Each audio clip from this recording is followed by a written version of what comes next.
நான் இலவசம் தரமாட்டேன் என்பதில் உறுதியாக இருக்க காரணம், இலவசம் ஒரு வளர்ச்சி திட்டம் அல்ல, வீழ்ச்சி திட்டம், கவர்ச்சி திட்டம், ஏமாற்று திட்டம்.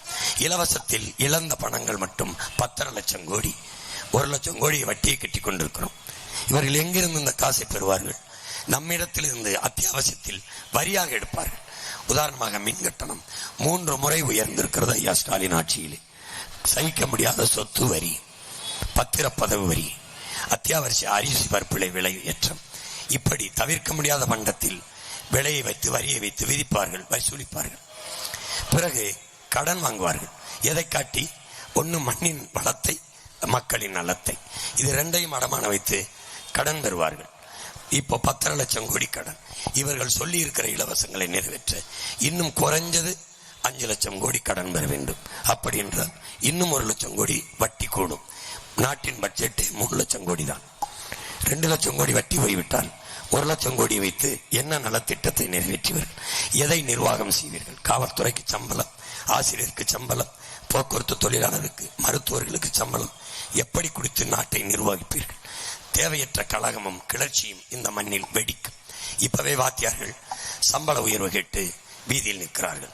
மருத்துவர்கள் கூலி உயர்வு கேட்டு, ஊதிய உயர்வு கேட்டு வெளியே நிற்கிறார்கள். செவிலியர்கள் வீதியில் நிற்கிறார்கள். எல்லாரும் வீதிக்கு வந்த பிறகு நாடு எப்படி நிம்மதியாக இருக்கும்? அது நல்லாட்சி என்பது எங்கே இருக்கும்? எங்கே இருக்கும்? விவசாயி விளை வச்ச விளைபொருளான நெல்லை, உயிர் தேவையான உணவுப் பொருளை ஒரு சேமிப்பு கிடங்கை கட்டி சேமித்து வைக்க வாக்கற்ற இந்த அரசு சாராயத்தை சேமித்து வைக்க, பாதுகாப்பாக வைக்க குடும்பம் கட்டுகிறது என்றால் இந்த அரசிற்கு நீங்கள் வாக்கு செலுத்த போகிறீர்களா?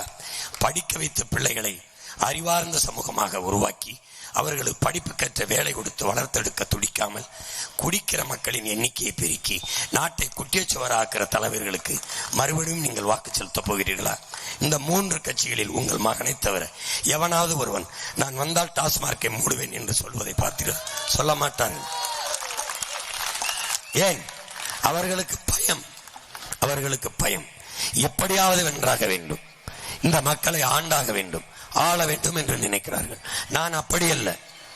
எப்படியாவது என் மக்கள் வாழ வேண்டும், நல்லபடியாக வாழ வேண்டும் என்று நினைக்கிறேன். அவர்களைப் போல ஆள வேண்டும் என்று நினைக்கவில்லை. எதற்காக மதுக்கடையை மூடுவேன் என்று சொல்ல மறுக்கிறார்கள்? குடிக்கிற மக்களின் எண்ணிக்கை 2 கோடியாக பெருகிவிட்டது. 2.5 கோடி. அவர்களுடைய வாக்கு நமக்கு விழாது போயிருமோ என்று அச்சப்படுகிறார்கள். உங்கள் மகன் குடிக்கிற மக்களின் வாக்கு எனக்கு தேவையில்லை, நல்ல தமிழ் குடிமக்களின் வாக்கு இருந்தால் போதும் என்று நான் நினைக்கிறேன்.